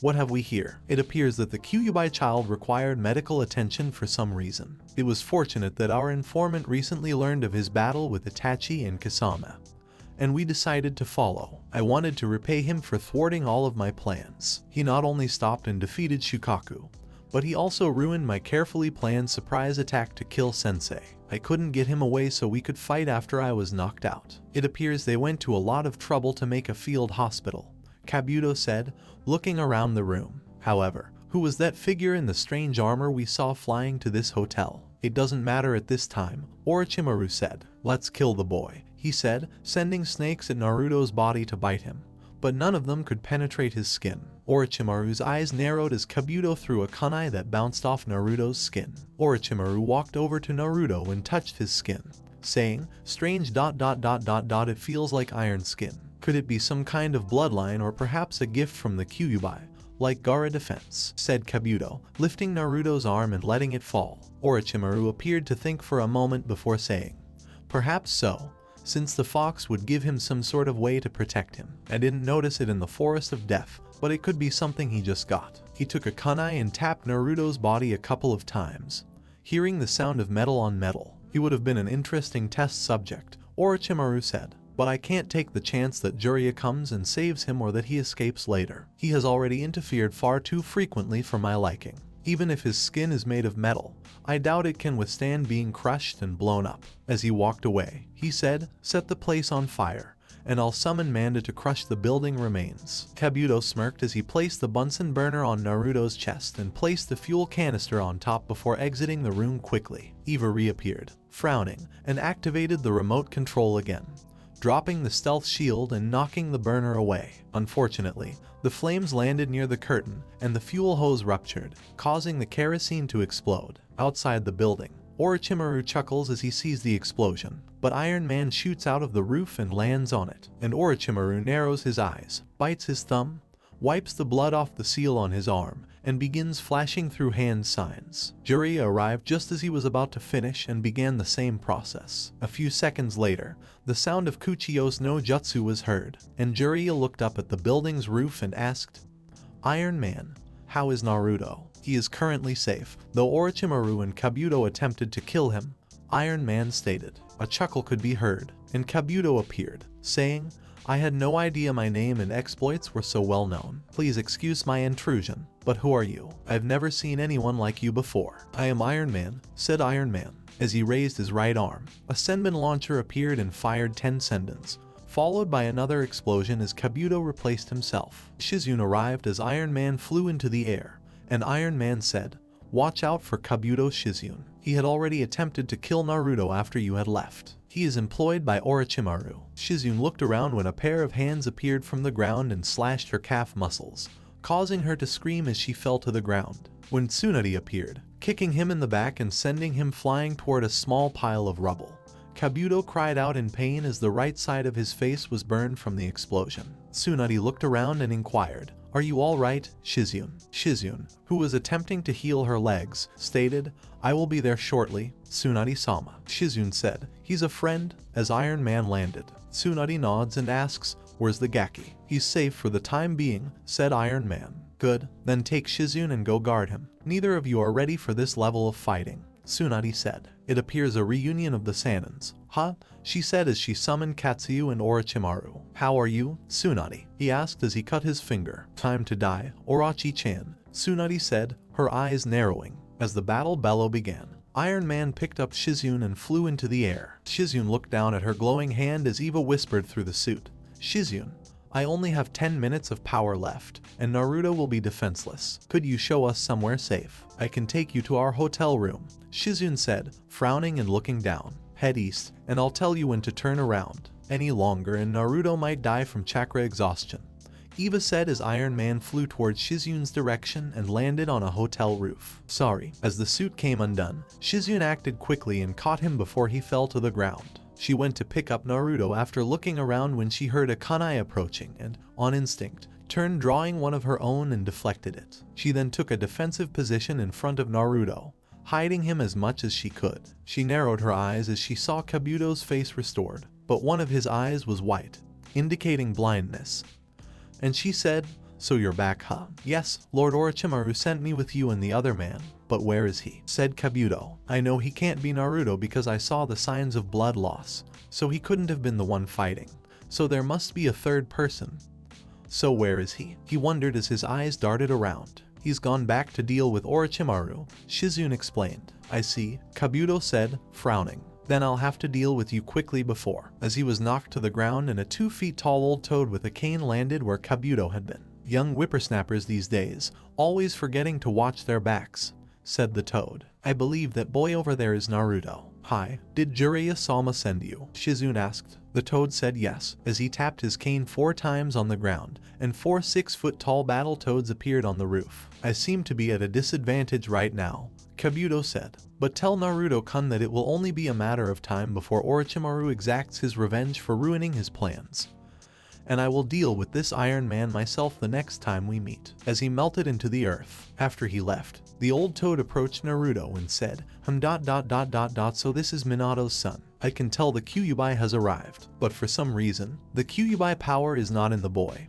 He tapped Naruto's stomach. "I believe it has something to do with this," he said, tapping the blue glow leaking through Naruto's shirt. Jiraiya and Tsunade arrived moments later, and Jiraiya looked at Naruto, prompting Shizune to inquire, "What happened to Orochimaru?" He retreated when Jiraiya entered Sage mode, though he sent him to aid you and Naruto for some reason. Tsunade said, cracking her knuckles. "Why did you flee when you could have been safe in the air? And where is Iron Man?" Jiraiya looked around and asked, "Eva, how is he?" When Eva appeared, Tsunade looked suspicious and said, "He is currently down to about 13% of chakra. When I was forced to use the suit's remote control to find Shizune and then to save his life when Orochimaru and Kabuto planted a bomb on his body, I had to use a third of his chakra both times, with the rest used to fly and attack with senbons." Tsunade's eyes widened when he saw the hologram, and the elder toad inquired, "Who are you?" "She is now a part of Naruto," Jiraiya said. "The armor, her, and this are all linked," he said as he lifted Naruto's shirt to reveal the power cell in his chest. As she faded away, Eva said, "I must leave now because using this holographic form uses his chakra as well." "Thank you for coming to protect them, Pa," Jiraiya said. "I am grateful to you." "It's nothing, little Jiraiya, but I want the full story about this later." "Somehow that device is purifying his chakra of all the Kyuubi power," the now named Pa said. "Except for the seal, he has none in his body." Jiraiya nods, and all the toads burst into flames. Tsunade approached Naruto and Shizune picked him up, saying, "Let us take him to our room.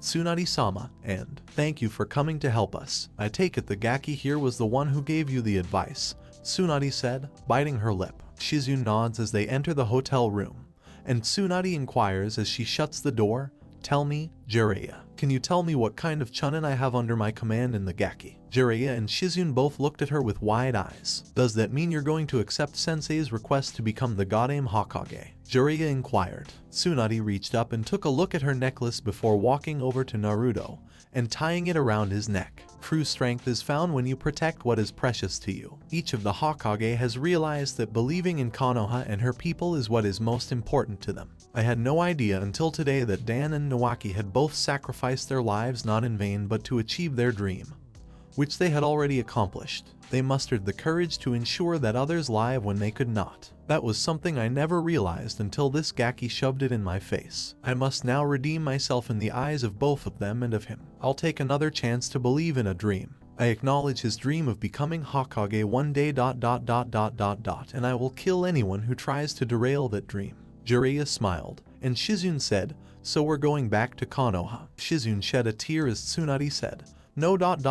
we are returning home, Shizune." Naruto slowly opened his eyes and looked at Tsunade with a small smile on his face, saying, "So this is Tsunade Senju of the Sanins." Tsunade smiled, leaned forward, kissed his head, and said, "Rest Gaki. Everything is fine now." Naruto slowly raised his left arm, moving his fingers and turning his arm as he said, "Yeah, everything is going to be okay now." Thank you, he said as he fell asleep again. Tsunade turned and said, now Jiraiya, tell me everything about Konoha and him. Jiraiya rubbed his chin and began to tell them what he knew, saying, well,